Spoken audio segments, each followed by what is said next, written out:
Well, good morning. My name is Craig Blanchette, and it's my really privilege to host this weekly meeting. We do this every Friday from 9 a.m. to 10 a.m., and we've been doing this meeting for, 4 or 5 years now, and we took about a year off, and now we're back. So super excited to have you all here. A couple things that you can think about as the reasons why we do this call. One of the first reasons why we do it is every one of us that's present today, or even the folks that are listening to this on recording, we are all have made a decision that we want to be as healthy as we can, and we want to do this in a group with other people, so that we make a bigger difference in our own lives and in the lives of other people. And so super excited about that. If you are listening to this live right now, you can actually subscribe to a podcast. If you go to your podcast player, some of you are thinking, what's a podcast player? Well, go to your app store and search for podcast, and you'll find a player. And then once you have the player downloaded, you can actually search for content. It's like once you buy your radio, you search for a station to listen to. It's kind of the analogy there. And so once you have your podcast player, search for Team Blanchette, and you will be able to find this audio recording of this meeting every week. And secondary to that is if you type in TSFL, you'll find a doctor show, a nurse show, and a Habits of Health show that's recorded each week. And that's a great way to stay connected to conversations around healthy topics for you and for your clients. Now, if you have a Vimeo account or a YouTube account, you can search for a Team Blanchette or Craig Blanchette, and you'll be able to find a video page, and you can actually watch the video broadcast of this later. But anyway, today we have a few guests that are on that maybe returning that haven't been on in a while, or this is their first time, and so we'll go through those introductions, and then we have a couple of folks that have ranked up. They're helping more people than they have ever, and so that's really exciting. So we'll celebrate their success, and then we're gonna during our training portion, we're talking about this idea of trafficking in the future and spending time with the future you. And getting to know that person well, so that the current you can build whatever is necessary to become that. So we'll get into that in a minute. But without further ado, I would love to open this up to the gang and have, let's see, there we go. Have folks that are on the call for the first time. I know Nina's one of them for sure. And so if you want to unmute yourself, Nina, and tell us who invited you, where you're from, and maybe something that excites you about health. I'll unmute you because that's what I do. But for those of you, I unmuted you, but for those of you that are a first timer, down in the bottom left corner, whether you're on a computer or an iPhone, is the mute and unmute button. So Nina, welcome. Good morning. My name is Nina Kamen, and I apologize. What did you want to know? Where are you from, and who invited you? And I'm in Vancouver, Washington, and Okay. Diane Thompson invited me today. Yeah. And then tell us something awesome or something, we don't know much about you, but how do you know Diane? So Diane and I have probably known each other for a little over a year now. I think we met somewhere in August-September timeframe. When we first started the Network with Results together networking group. Okay. And from there, another networking group, and then we joined, we along with two other gals founded a mastermind for ourselves to do more effective networking and be more effective in our business strategies with networking. So anyway, she's been a great friend as well during that time frame. So yeah. Excellent. Yeah, Diane's been around the Optimal Health Coach group for a while, and we love having her here as well. It's great energy. And nice to meet you. Many of us are from Vancouver, but not all. And I'll give you the here's the what we call it, the healthy family tree, right?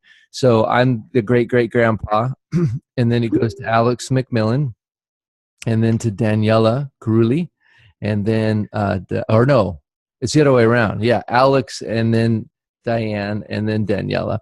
I guess and then so you're part of Diane's thing. Anyway, I kind of messed that up, but anyway, so we all were here because somebody invited us, and so welcome to the group. Thanks. And who else do we have? Anybody else that's hasn't been on in a while, or that has first timer? I'm wondering. No, looks like everybody else has been around a while. Excellent. All right. I know that Juan Carlos, has been a few weeks since we've seen you. You have a minute to come off mute and kind of give us a little update on where you're at? There you are. Let me unmute you. Okay. Now we can hear you. You can hear me okay? Yeah, loud and clear. Turn your picture, your camera a little bit away from the window behind you, and we'll get a better shot of you. You must have been tanning lately, because your tan looks amazing, by the way. I know. Well, that's what happens when you live in the beautiful Portland area, right? Yeah, I don't know about that. That's what it's all about. Yeah. So I'm Carlos. I'm in Portland, Oregon, and then I'm an online fitness trainer, mostly doing therapeutic training and working with moms in the Pacific Northwest. So, excellent. And Alex is my brother. Yeah. From my mother. Yeah, Alex. Yep. Awesome. Great. Well, good to have you. Good to see your face. And I didn't realize you were in Portland. I thought you were, for some reason, I thought you were in Southern California, because I was thinking you're in Portland. Throws everybody out. The tan throws everybody out. It's the tan. It's the tan. You know? Yeah. I just thought it must have the whole surfing accent too. Yeah, that's right. We should connect face to face, have some coffee. Excellent. Well, awesome to see the rest of you guys, and welcome back, Juan Carlos. I have a couple of people that we want to celebrate today.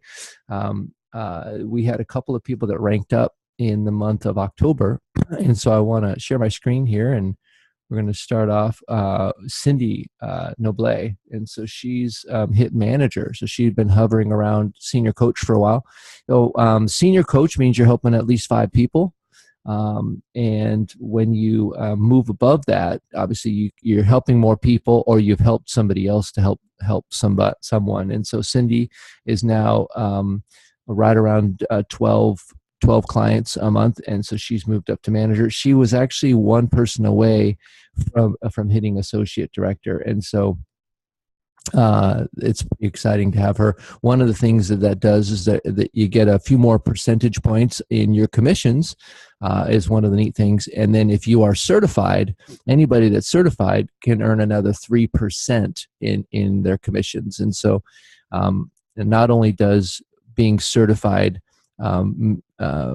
provide you more return on the investment that you're making into your health, but it also gives you a return on greater or deeper understanding of what the habits of health system entails. And I think that actually ends up making you a better coach, and I don't know, things just seem to happen. So Cindy actually is hard at work getting her certification, and so we have her to start with, and then secondary, we have Robin Goodpasture, and she hit associate director. And so it's super exciting for both of these folks that are helping more and more people every month, and their business is growing.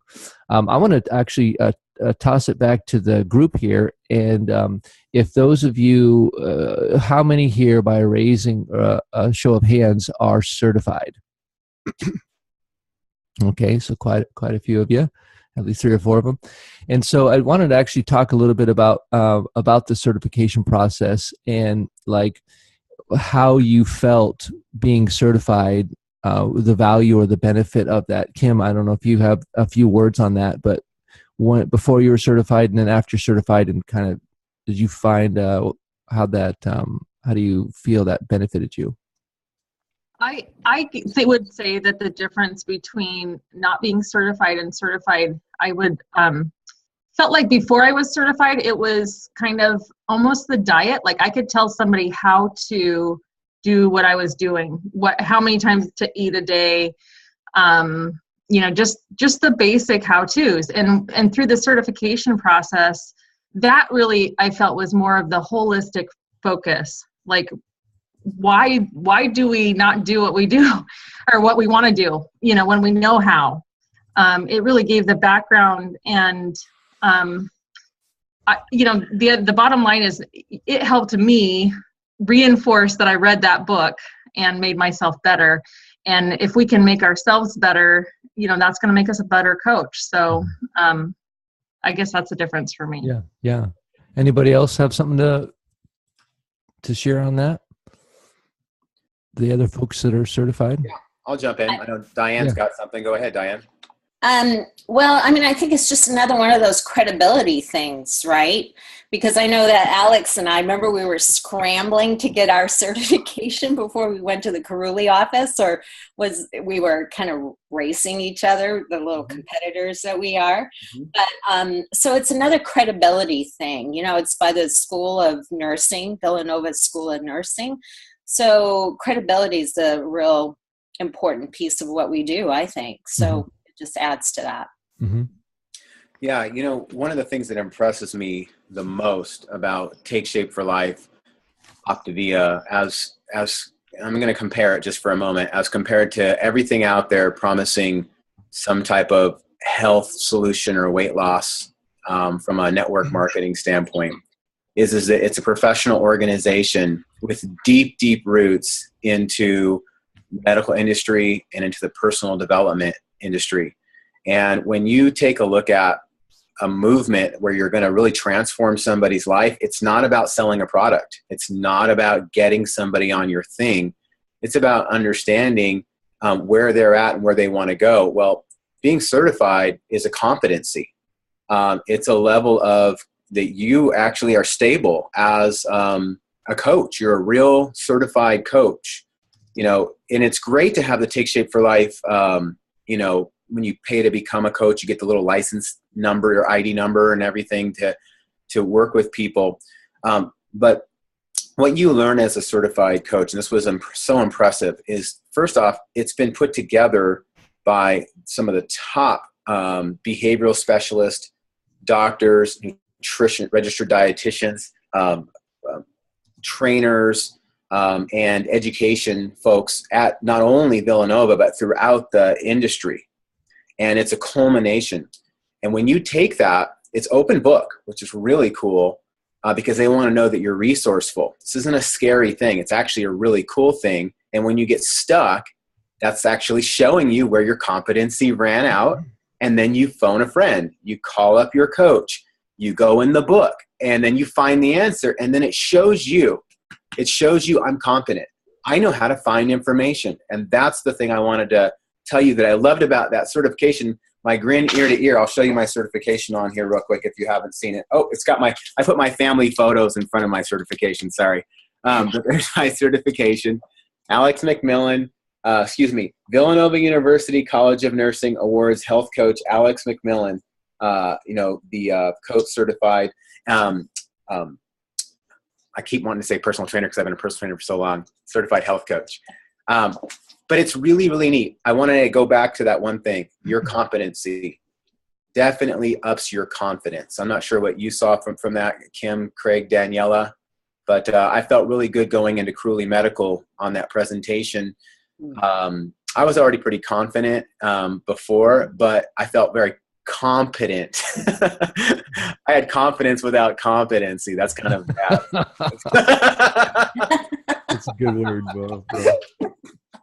So for me, in my mind, it was just about I really wasn't going to start this in medical practice without that competency and that that complete understanding of everything. And so it gave me that ability to,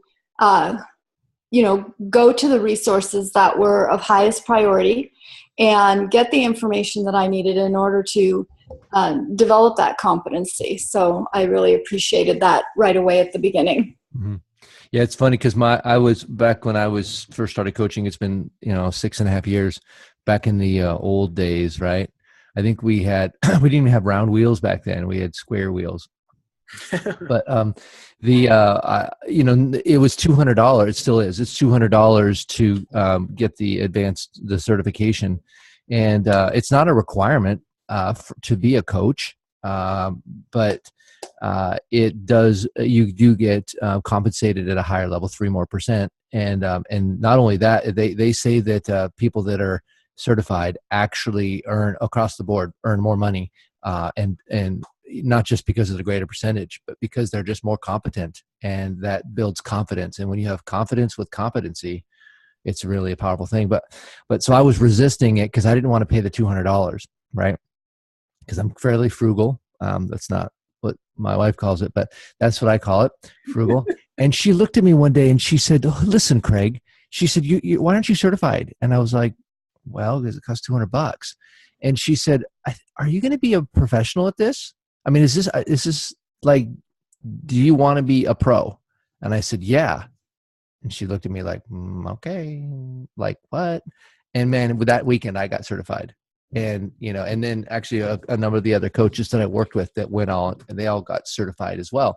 And so it just was a matter of a mind shift. The paying the $200 actually was what it took for me to establish the value of what it was.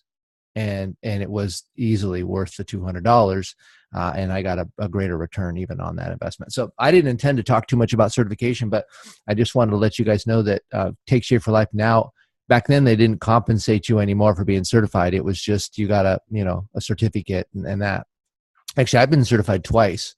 I was certified once with the first Health Network, I think is what it was called. And then now through Villanova. And so that might be something you might want to look into and talk with your mentor about. And it's a cool thing. So Cindy is getting certified right now, super excited, in the midst of getting her master's degree and all these other things. So she's kind of a little, she's a student of health for sure. Yeah. Hey, I think we have Joe McIntosh, who was listening in. They just got started as health coaches, and something we didn't celebrate is they have their first 3 or 4 clients signed up. Oh, wow. In the last week. Pretty exciting stuff going on there. Mm-hmm. And it's always good to know how that happens. I'd be happy to share more about the process. But one of the things that they've automatically said, just on that, put a bow on it, they said, "Hey, how do we get certified?" And I thought, wow, that's really cool. Like I told them, like, maybe 30 to 60 days from now. They're like, no, we want to go ahead and do that now. We want to know exactly what we're doing and feel like we've got everything we need. So Yep. Excellent. Great bow. Nicely tied there, Alex. A pretty nice bow. So we've got, next step is I want to actually have a little bit of a review. And we talked about some pretty kind of intentional things last night about playing above the line and the drama triangle, and have your life be designed or lived by effect or design. And so I'd love to have just come off mute and give a little some feedback, because I had a number of people that I spoke with specifically on this, and it was a really, really powerful topic. So we've had a whole 7 days to think about it. So does anybody have anything they'd like to share? Your mute button will be down in the bottom left corner, so you can push that to come off mute. Craig, I was just messaging Robin Goodpastor, who we celebrated, and letting her know that she was celebrated. She did log on, but her connection kicked her off for some reason. Okay. Got another appointment. But I wanted to catch that your question was, are we talking about what we talked about last week and how we've been using that information and how that's been impacting? Yeah, exactly. Just the idea.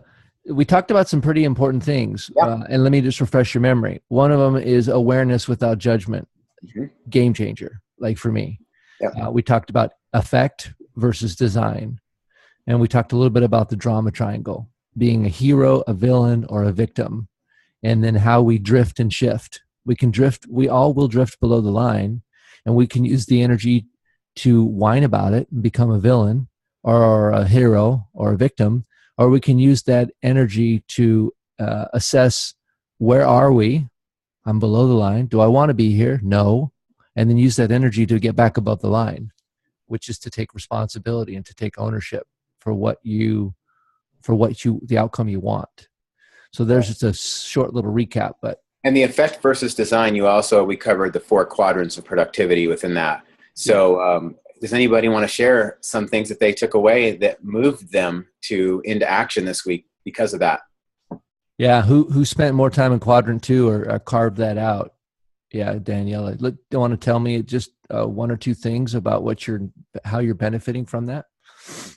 Yeah, absolutely. So 2 things really. One is I just realized, as you know, from being just more aware after Sundance, that wow, I play below the line more than I'm proud of.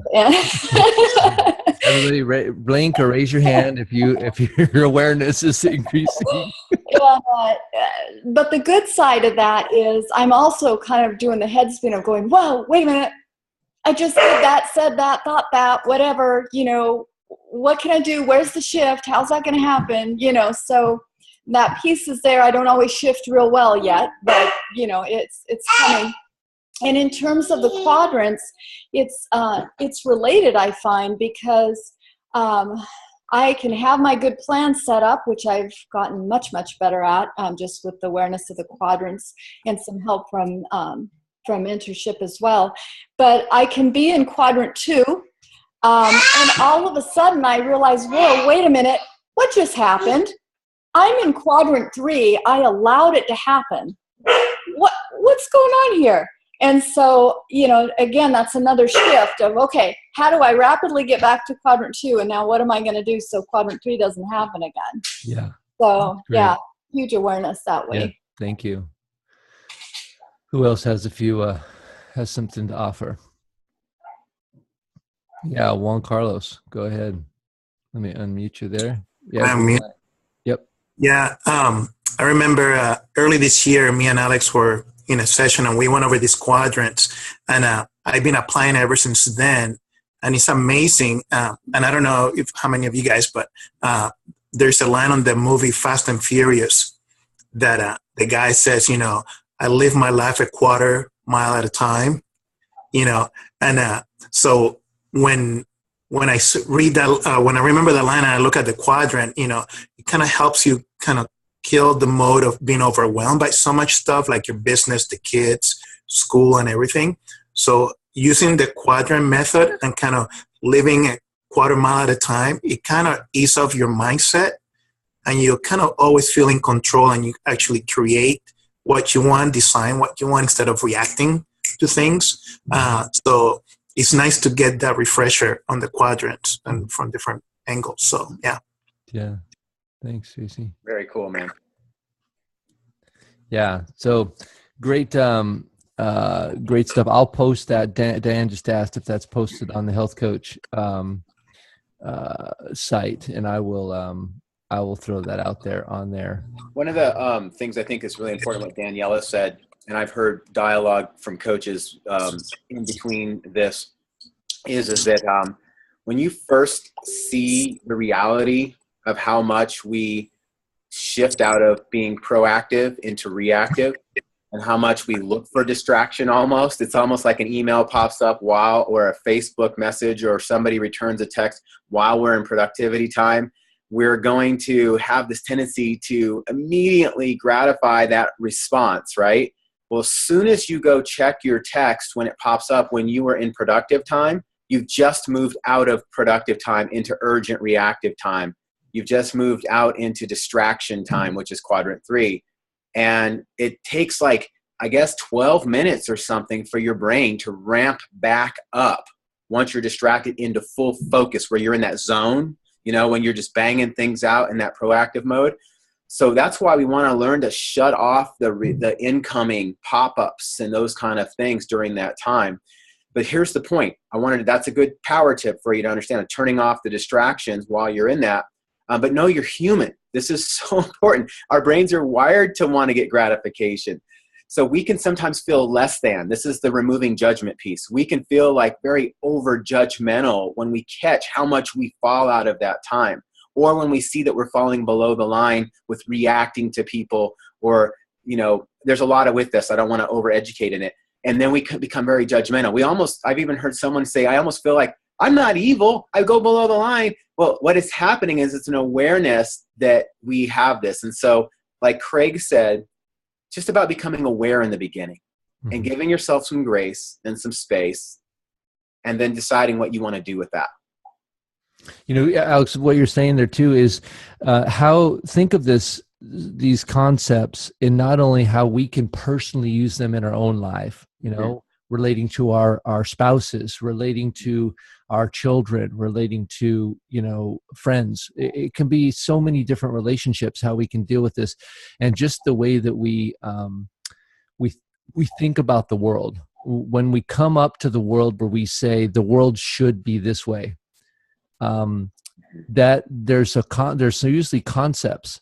And so the idea is, instead of saying this is the way the world should be, or this is what should have happened, it's helpful, the first step, to say what did happen.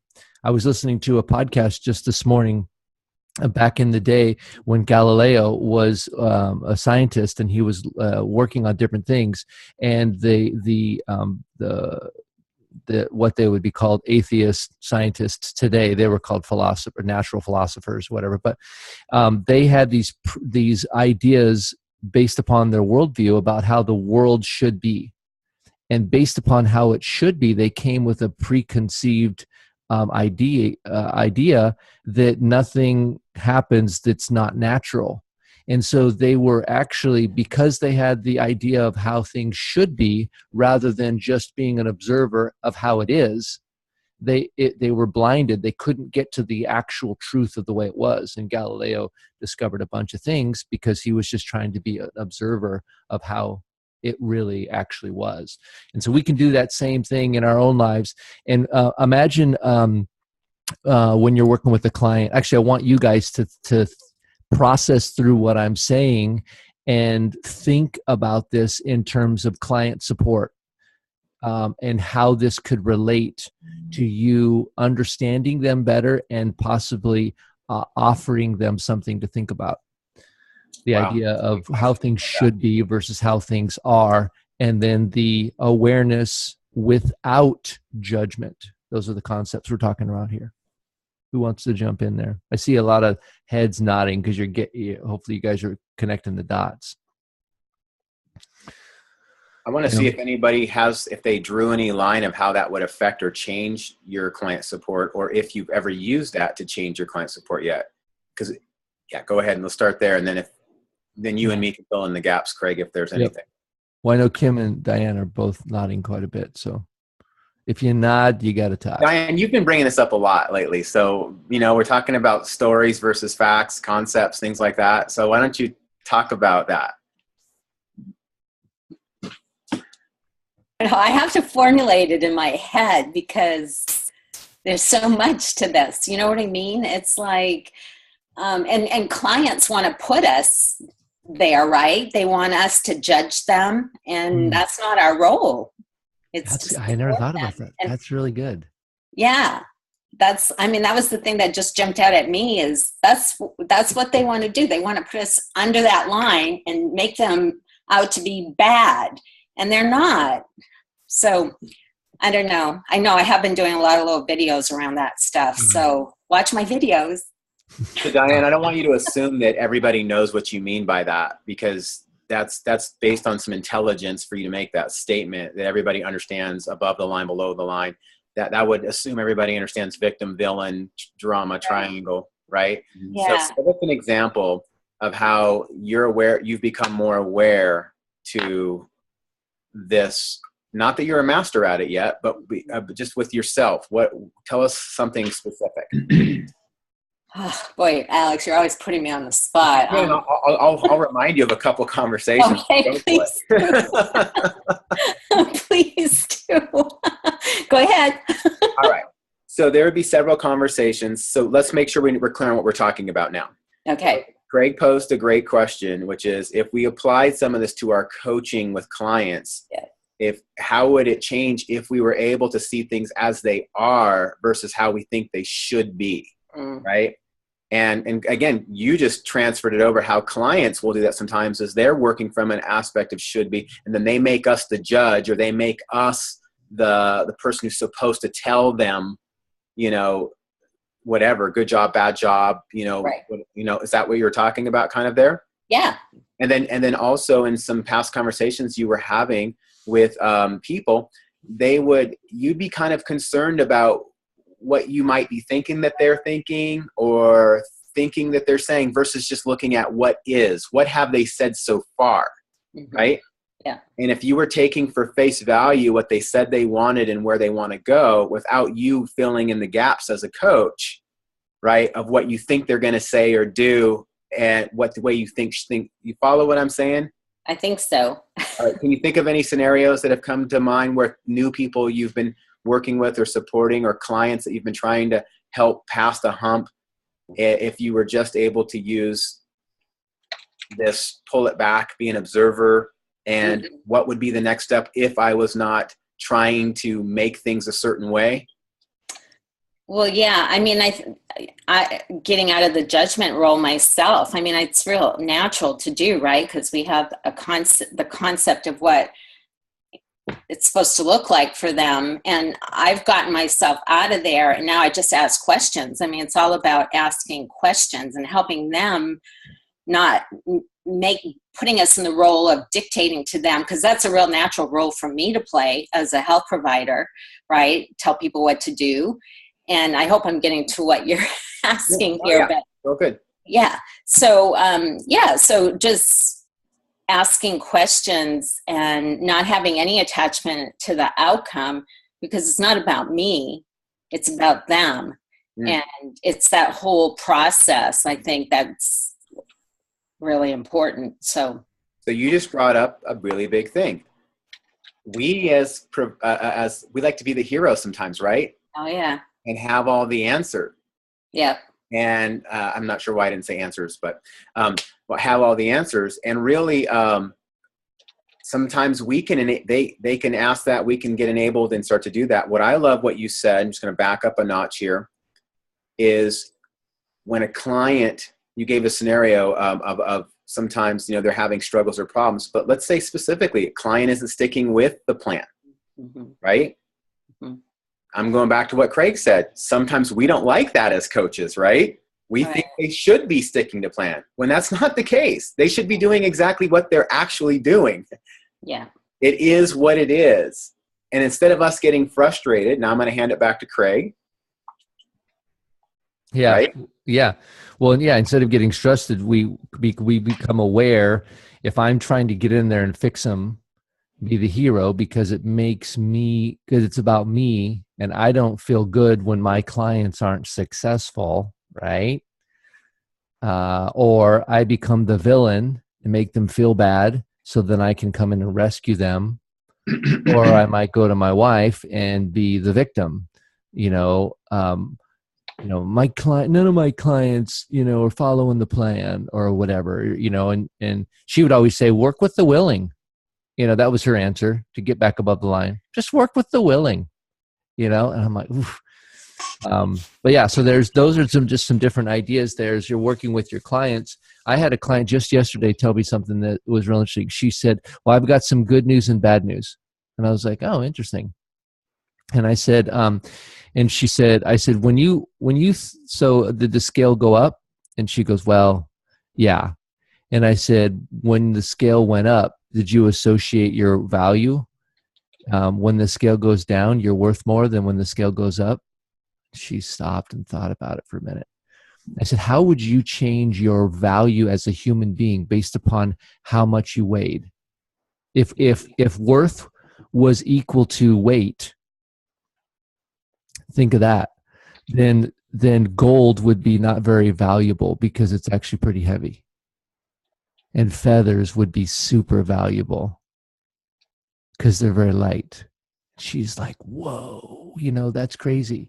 And so the idea there is your value is not based upon a number on a scale, maybe the value you place in progress, are you where you want to be? No, I would like to be over here. I'd like to be there.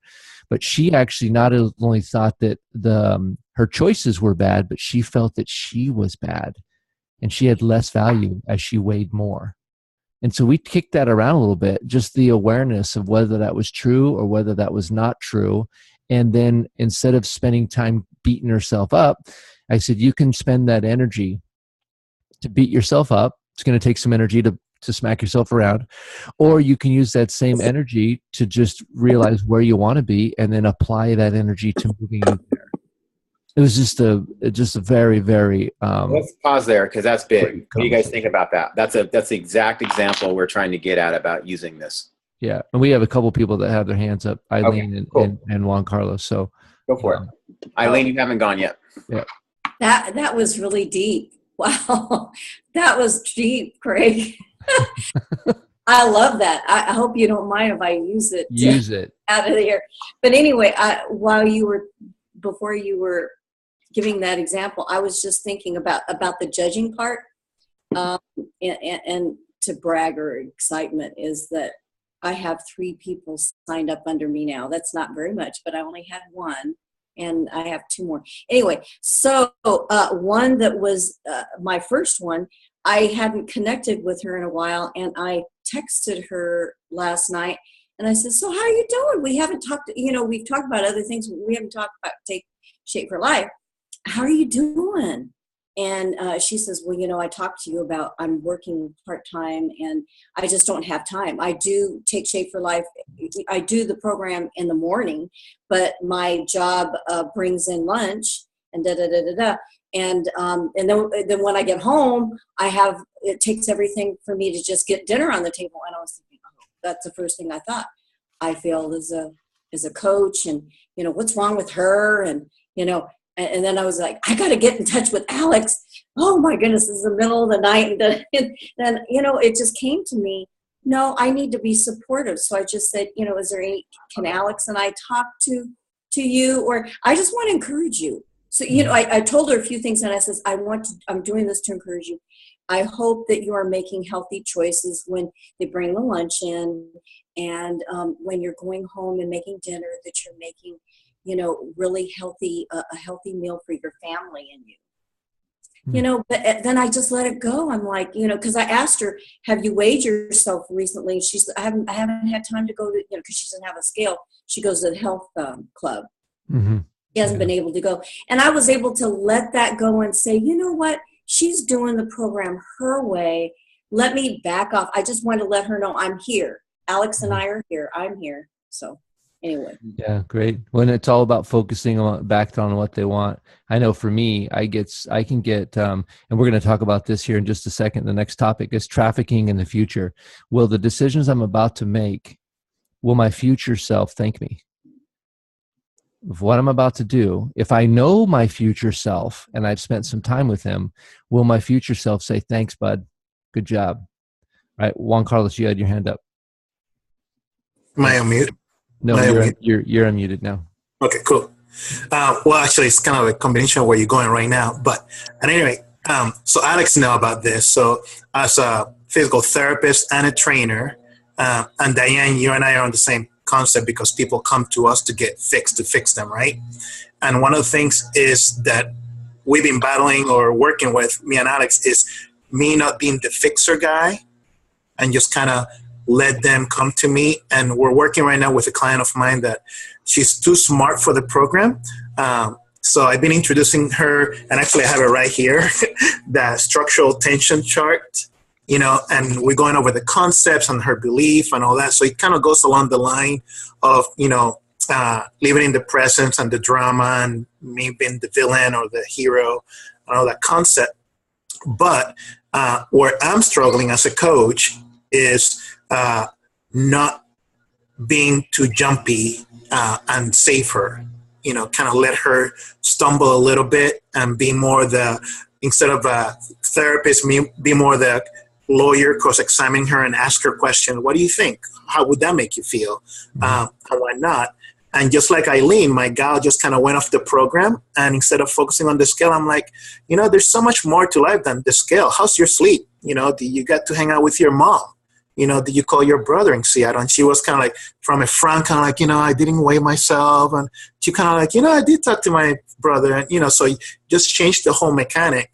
So I know the whole concept is hard to do for us coaches, especially if we're in the healthcare, because people come to us to fix them or to get them out of the rut. But it pans out because we're giving them the steering wheel, and we just kind of become the GPS, kind of like, there's an alternative route here, or, just take the next exit if you need to take a break. So it is very useful, at least on the field in the healthcare and personal training. So for sure.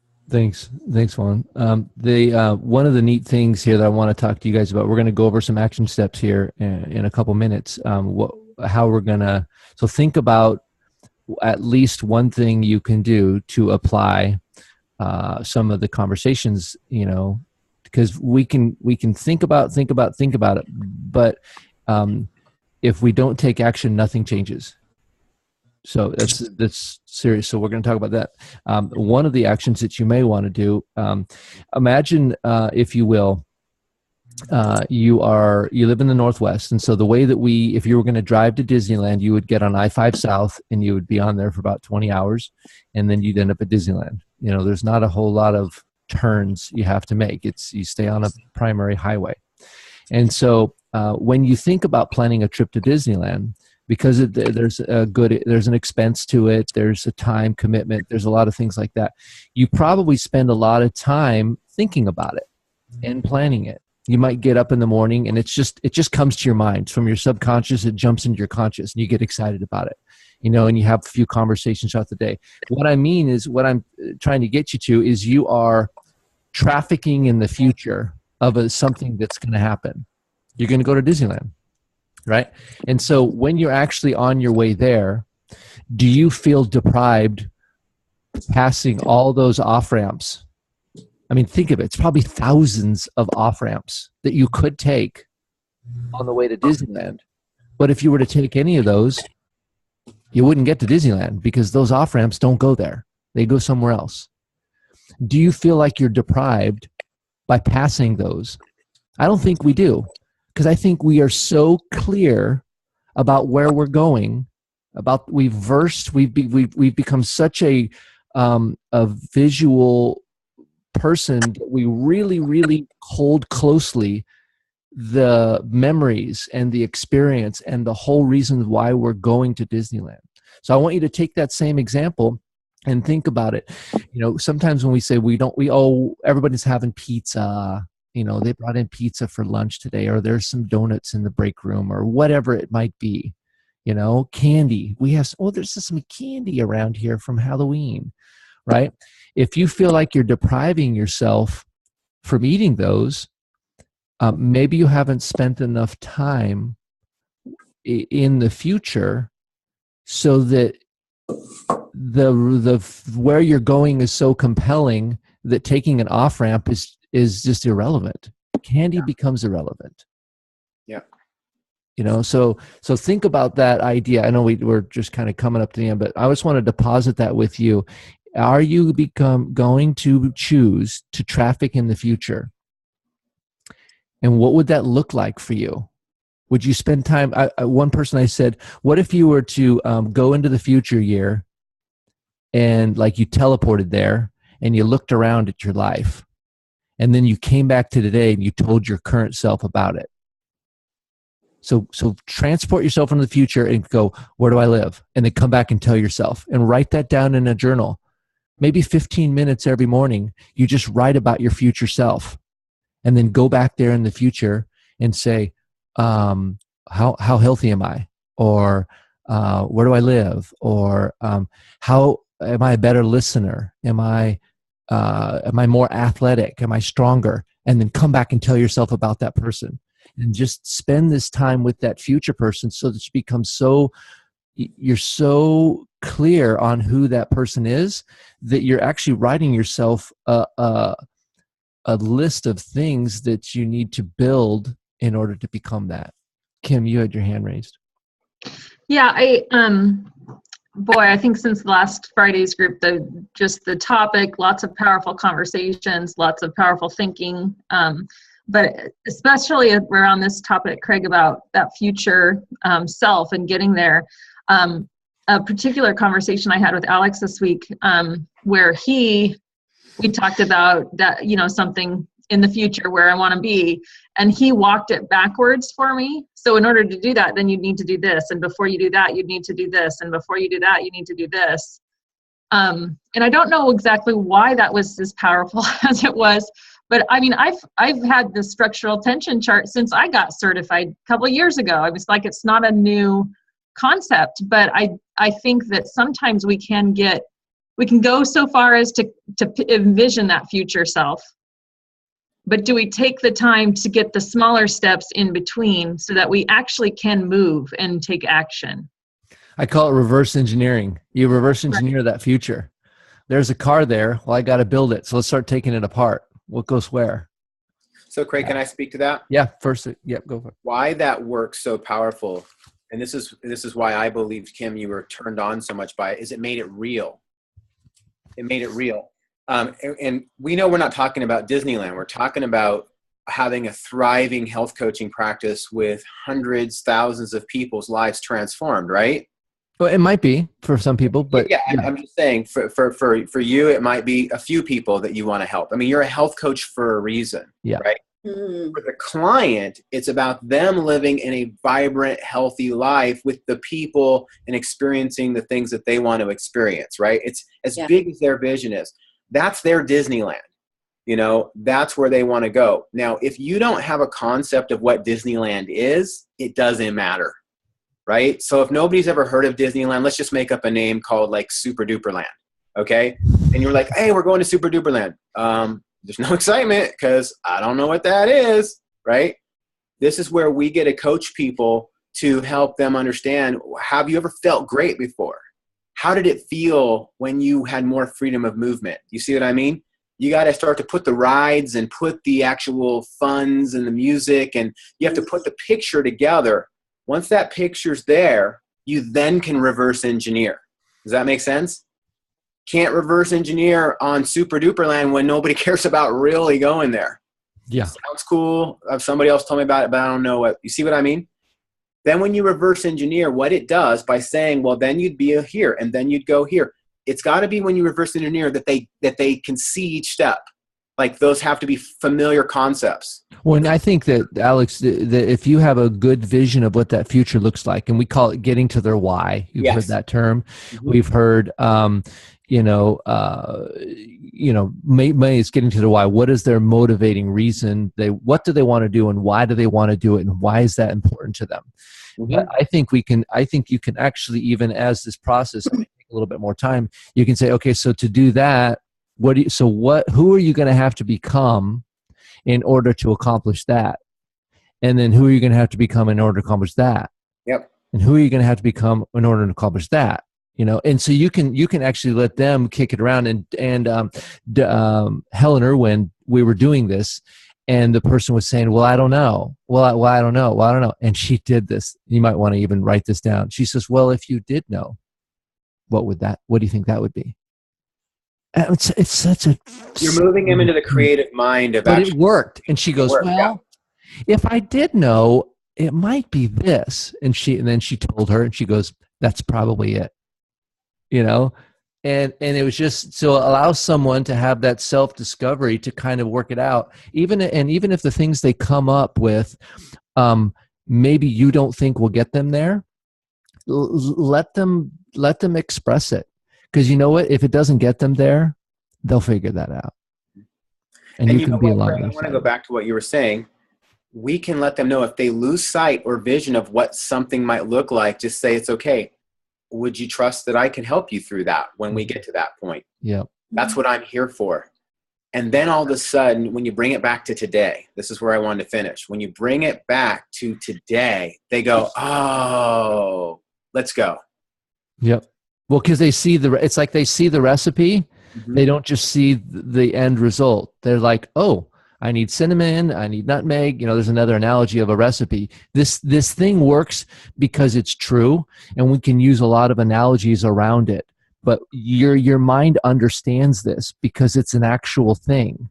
And so when we recognize that it's an actual thing and then tap into it, we start our obstacles start getting out of the way, and we start being able to move, and things happen. So let's go around the room, and you got one action item, and it don't judge yourself whether it's a small one or a big one or whatever it might be. Right? Let's get out of the drama.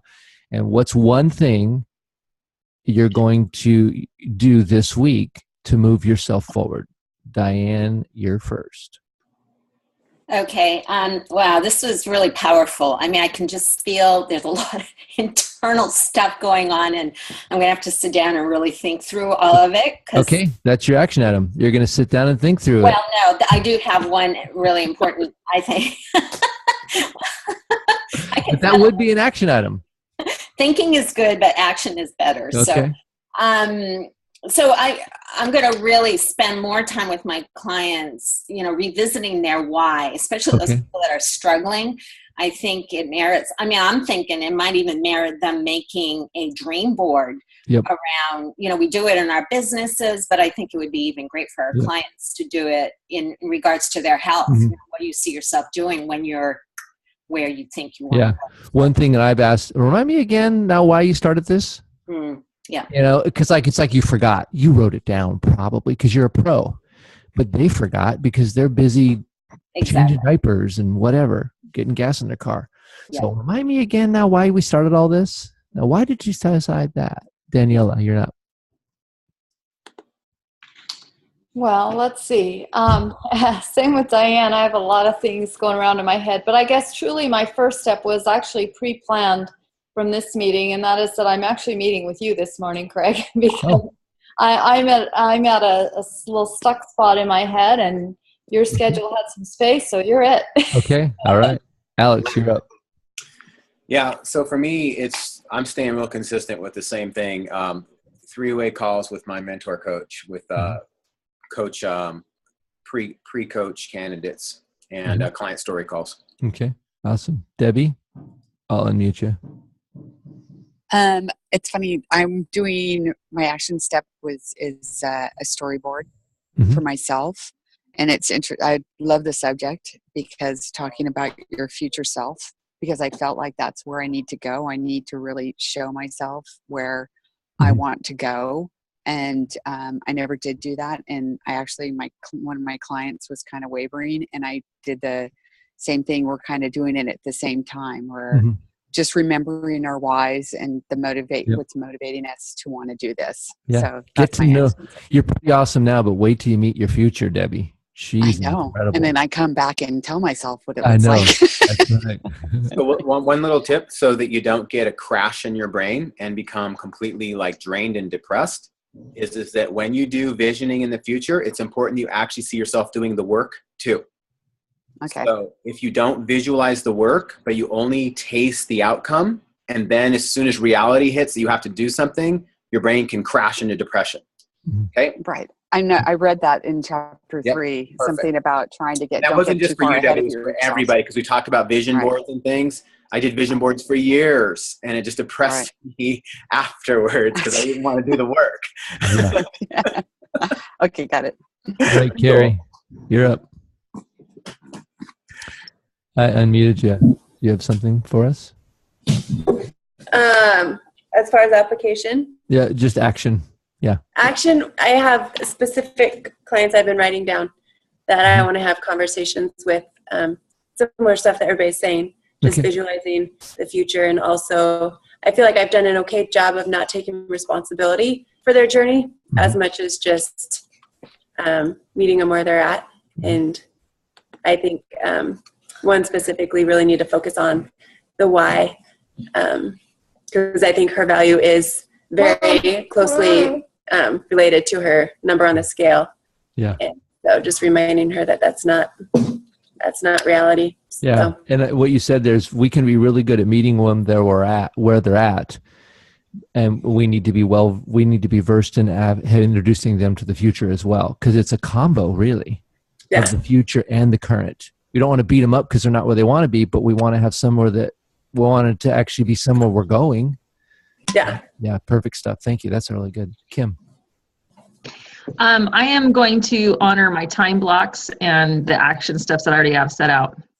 That is a mouthful. Way to go. Honoring the time. That's so hard for me. If I put it there, it was for a reason. All right, Dean, you're up.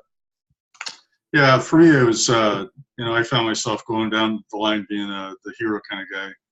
It's just really a natural thing for me. So I'm just more self-aware of that. And with the client I have, I need to practice that more and just focus on what she wants. So that's my main goal. And then Barb and I are kind of in a dreaming space. It sounds weird, but we haven't spent a lot of time dreaming, and we're in conversations of where we want to be.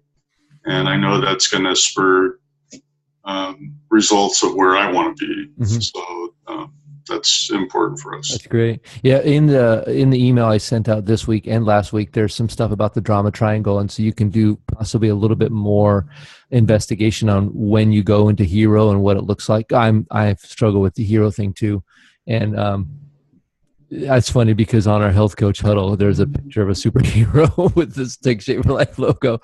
Well, there we go. How about them apples? So anyway, thanks, Dean. Yeah. Eileen.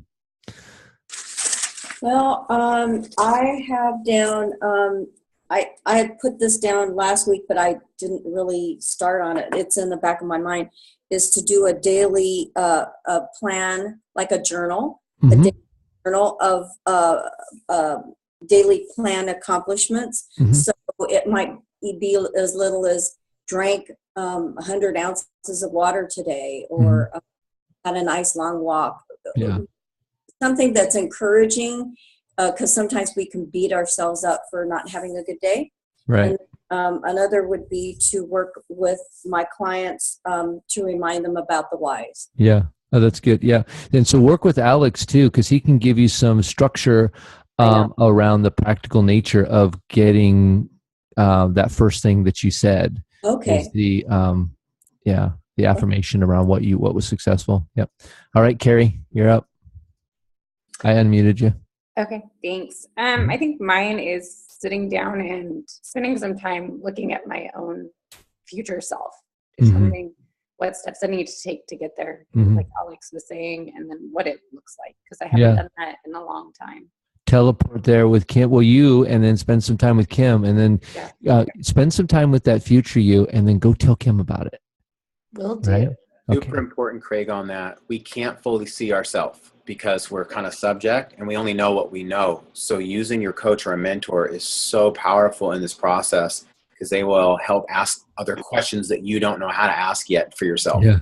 I did that the other day where I was talking about this guy, and I said, so tell me about your relationship with your wife. And he said, well, it's going to be this. And I said, okay, stop. You're actually there. Tell me talk in terms of how it is. And he goes, my wife and I are communicating great, and I said, you're getting it. I said, no, how about your kids? Where are your kids at? And he was, again, speaking from a year into the future about the kind of relationship he had. And one of the things to be sure is I can't control anybody but myself, right? And so I can't say that my wife's going to treat me in a certain way that I want, but I can say I can become this kind of husband, right? Like if you're struggling with trust, you can't force someone to trust with you, but you can become trustworthy. So Craig, that's on you. You said again, powerful. See, a coach can help you, Carrie, and everyone else work through so that you are visioning in a way that's going to be healthy for you, as opposed to fantasizing about something that's just so not, it's other people, you know what I mean? And that's where we crash, is because we try and create everybody else's future too. You should be this way. Oh, drama triangle. Right, it should be. We have should be's in our vision. Oh, and it's like, wait, versus working on our character, our actions, our attitude. How about if nobody else changed around me, I'd want to be the kind of stable person who just is able to let things be the way they are and have faith that I'm, that's like. Yeah. How will I show up in the world? How will I show up? Yes. Yep. Nina, you have anything from this that you'd like to offer? Wow. Diane uses the term powerful a lot. That's one of the things that I think that might be her go-to word, but it's not, how do I put it? It's not just a term she uses lightly, because I can tell you guys really put a lot of thought into, into the answers that you're given in the action items and all that kind of stuff. You brought up an awful lot of, well, I lost my mom this last summer, and so in this, you brought up a lot of emotions. Sorry, which is good. It's actually very good. So the whole powerful thing that Diane says is really, I felt it. You guys are doing a good job. Oh, thanks. Is there a way that you, even whether you're a coach or not, is there something that you can apply, maybe some thought time or some personal time? I don't know what it would be, but is there something you could do where you could move forward in some area? Well, I just did it. You did it. Just writing down what's been in my mind. Getting it out on paper. Like, I think that's one of the things that you all have been talking about with regards to talking to yourself in the future, but you have to be in the moment in order to do that. And, we as humans, especially strong people, we want to go through every day absolutely right. And life doesn't let you do that. And you don't, many of us can be in denial and just keep pushing through. So the only way I think to break through all of that is just write the dang thing down. Yeah, break it down. That's been spinning around in there that you've been trying to push away and or fix or whatever. Just write it down and look at it, read it, feel it, and then move on from there. So that would be my first step. Awesome. Thanks, Nina. Thanks for joining us. You are welcome back. I'm going to extend an invitation. Diane said she's not going to invite you anymore, but I said, no, she's great. No, that does not sound like Diane.